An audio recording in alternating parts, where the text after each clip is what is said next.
ኤልሳ ከልጇ ባል ጋር አጋጣሚ ስታወራ ወይንሸት ሰማቻት። ኤልሳ ልጅ እንዳላትና የልጇን አባት እያወራችው እንደሆነ ወይንሸት አወቀች። የኤልሳ አጋጣሚ ስልክ ደውላ እያወራች ባለችበት ከኋላዋ ወይንሸት በሩን ከፍታ አዳመጠቻት። ደነገጠች። ሌላ ሰው መስሏት ዘወር ብላ ስታይ ወይንሸት ናት። ከዛም በኋላ ወይንሸት እንኳን አንቺ ሆንሽ ብላ በጣም ደንግጣ ስለነበረ ራሷን አረጋገች። ሰላም ሰላም፣ ውድና የተከበራችሁ የሰላም መንግስት የዩቱብ ቻናል ቤተሰቦች እንዴት ናችሁ? እኔ በጣም ደህና ነኝ። በያላችሁበት ሰላማችሁ እዚህ ትረፍረፍ ይበልልኝ።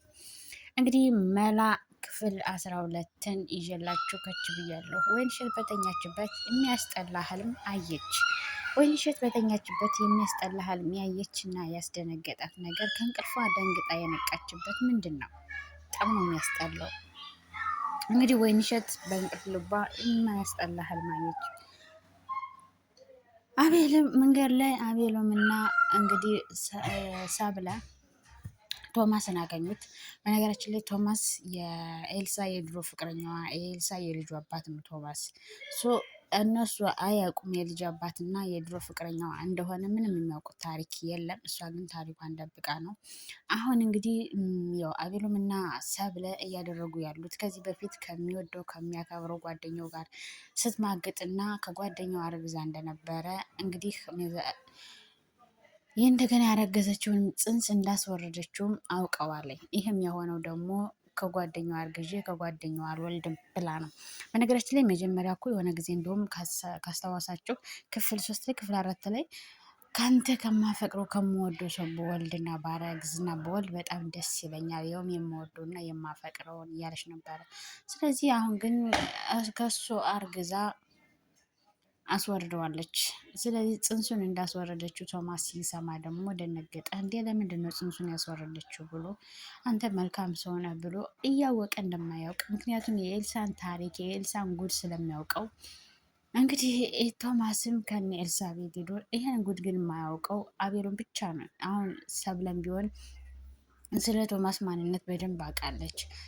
አቤሎም ግን ምንም ያወቀው ነገር የለም። ሰብለ ባለችው መንገድ ኤልሳ በምትዋሸው መንገድ ነው እየተከተለ ያለው። ቶማስ ደግሞ ዛሬ ከነ አቤሎም ቤት ሄዶ እንግዲህ እንደ ሰላይ ሆኖ ኤልሳ ሊሰልላት ነው። ነገር ግን የድሮ ፍቅረኛው የልጁ እናት ናት፣ ሚስቱ ናት።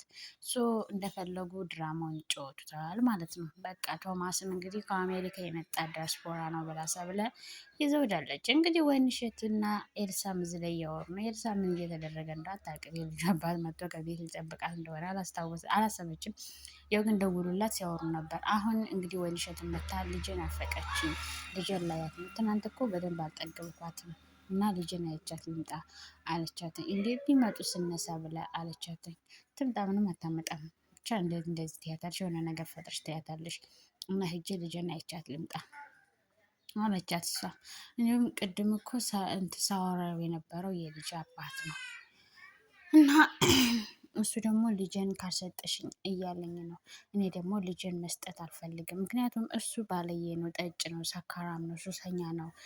ከየትም ኑሮ ጠፍቶ ኑሮ ልጅ ዛሬ ስታድግና ስትጎረምስ ልጅን ስጪኝ ብሎ መምጣት በጣም ነው የሚያስጠላው። ደግሞ እሱ በዛ ላይም ደግሞ እልህኛ ነው። ስልክ ደውሎ አልሰጥም ስላልኩት እልህ ስለያዘው ልጅን ይወስድብኛል፣ እግዚአብሔር ይጠብቅልኝ እንጂ አለች ኤልሳ ለወይንሸት።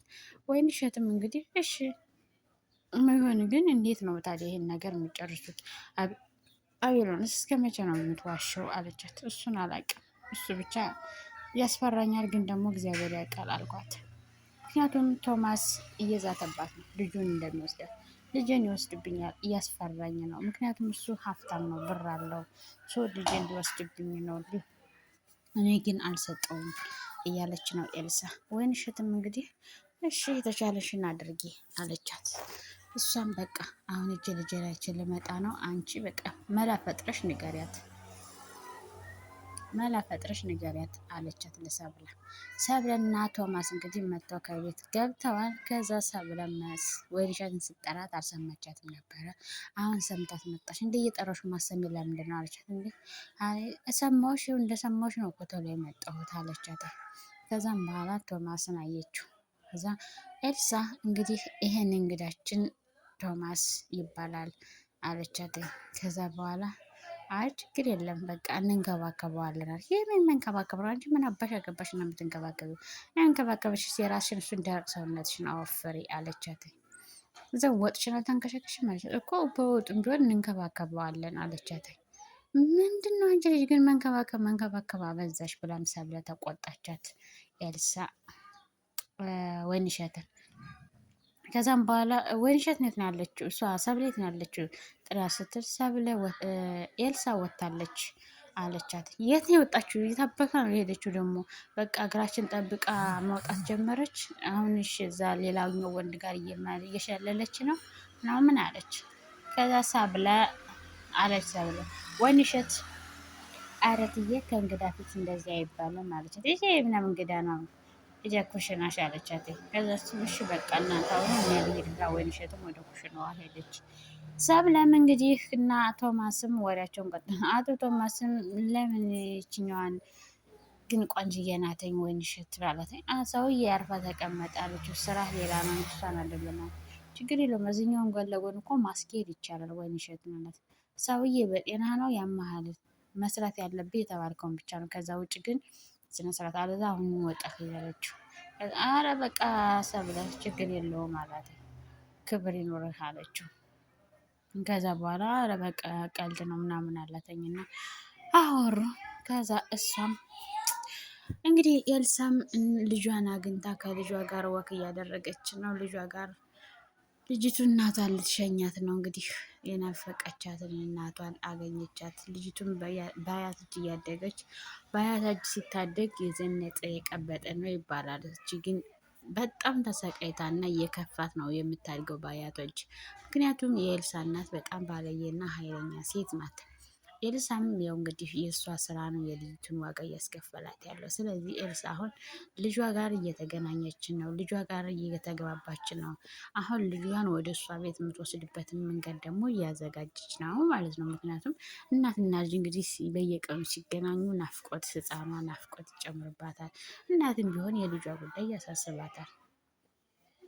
የልጇ ጉዳይ ያሳስባታል። ስለዚህ ኤልሳ እንግዲህ ምን ማድረግ አለባት? ውሸቶችን እየፈጣጠረች ልጇን ወደ ቤት ማምጣት ነው። ከእንግዲህ ይህ ውሸት ደግሞ የሚተገበረው ከወይንሸት ጋር ነው ማለት ነው። ልጅቱም ደግሞ ጮሌ ናት፣ ብስል ናት። የምትናገረው የተነገራትን ነገር በደንብ ነው የምትናገረው፣ አትሳሳት። ኤልሳም ዱርዬዋም እንግዲህ በጣም ነው የምትችል ትወናውን። ያው እንግዲህ አቤሎም ልጅ እንዳላት አያውቅም፣ ማንም ልጅ እንዳላት አያውቅም። እንደገና ደግሞ የልጅ አባቷ ደግሞ ቶማስ እንደሆነ አያውቅም። አቤሎም ጭራሽ ቶማስ ከቤታቸው ነው ያሉ። ለምንድን ነው የሄደው ቤታቸው? እንግዲህ ኤልሳን ለመሰለል። እንግዲህ ኤልሳ እና ቶማስ ደግሞ በደንብ ነው የሚተዋወቁት፣ በደንብ ምክንያቱም የልጅ አባቷ ነው። ያውቃታል፣ ታውቀዋለች። ከምን ነበር የተገናኙት፣ ከምን ተነሳች፣ ከምን እዚህ ደረሰች የሚለውን ነገር በደንብ ሆነው ስለሚተዋወቁ ድራማውን ይጫወቱታል ማለት ነው። እንግዲህ አቤሎም ከቤት እንግዲህ ጎባንክን ይዘህ መተህ ሳለያያት ትሰለላለህ ራስህ ማለት ነው። ኤልሳ እንግዲህ ልጇ ስትሄድ በጣም ከበዳት። ከልጇ መለየት፣ የልጇ ጭንቀት፣ የልጇ እንባ አሰበች። ምክንያቱም ልጇን ወደ እሷ መውሰድ አለባት። ነገሮቹን አስተካክላ ልጇን ወደ ራሷ ማስጠቀጥ አለባት። እንግዲህ ሳሎን ላይ ቶማስ እና ሰብለ እያወሩ ነው። እንግዲህ ቶማስ የድሮ ፍቅረኛው የልጅ እናቱ እየመጣች ነው። እንግዲህ ሲገናኙ ምን ይፈጠራል? ምን ትላለች? እሱስ ምን ይላል? ማን ይደነግጣል? የሚለውን እንግዲህ ምናልባት ይህ ስሜት ሲፈጠር ሰብለ ትነቃ ይሆን ወይስ አትነቃም የሚለውን ደግሞ አብረን የምናይ ይሆናል። አቶ ቶማስም እንግዲህ ከአሜሪካ የመጣ ዳስፖራ ሆኖ ሶፋቸው ላይ ማልቀቅ ብሎ ቁጭ ብሏል። እንግዲህ የድሮ ፍቅረኛና የልጅ አባቷ ሶፋው ላይ ቁጭ ብሎ ሰላይ ነኝ ብለው ሰውየው መጥቷል። ስታየው ደነገጠች፣ በጣም ከበዳት። ምክንያቱም የድሮ ፍቅረኛዋ የልጅ አባቷ ቤት ጉች ብሎ ጠበቃት፣ ሰውየው ማለት ነው። እነሱ አያውቁም፣ እሷና እሷ ግን የተዋወቁ። ሰብለ ምንድን ነው አንቺ እንደዚህ ምናምን ምን ሆነሽ ነው? ትተዋወቃላችሁ እንዴ በመስመር አለቻት። አረ የምን መስመር ነው ሴትዮ አለቻት። ሴትዮ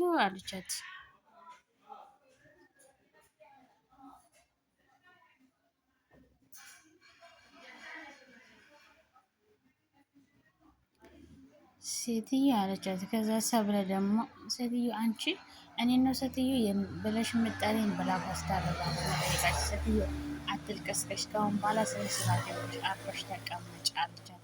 ምክንያቱም ከአሁን በኋላ ሰላይ መጥቶብሻል፣ ትሰለያለሽ አለች። ጭራሽ ሰላይ እስከ መቅጠርም ደርስ ና